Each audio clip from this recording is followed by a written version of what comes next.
أعوذ بالله من الشيطان الرجيم. بسم الله الرحمن الرحيم. ياسين والقرآن الحكيم إنك لمن المرسلين على صراط مستقيم تنزيل العزيز الرحيم لتنذر قوما ما أنذر آباؤهم فهم غافلون لقد حق القول على أكثرهم فهم لا يؤمنون إنا جعلنا في أعناقهم أغلالا فهي إلى الأذقان فهم مقمحون وجعلنا من بين أيديهم سدا ومن خلفهم سدا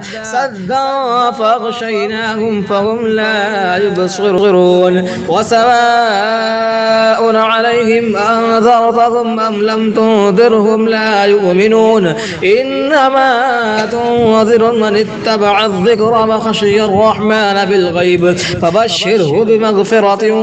وأجر كريم إنا نحن نحيي الموتى ونكتب ما قدموا وآثارهم وكل شيء أحصيناه في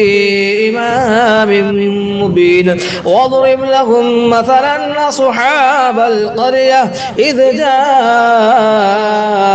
المرسلون إذ أرسلنا إليهم اثنين فكذبوهما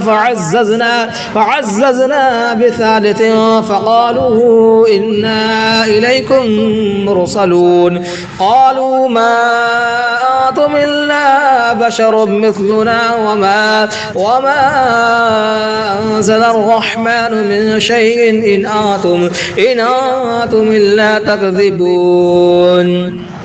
قالوا ربنا يعلم إنا إليكم لمرسلون وما علينا إلا البلاغ المبين قالوا إنا تطيرنا بكم لئن لم تعطوا لنرجمنكم وليمسنكم منا عذاب أليم قالوا طائركم معكم أئن ذكرتم بل أنتم قوم مسرفون وجاء من أقصى المدينة رجل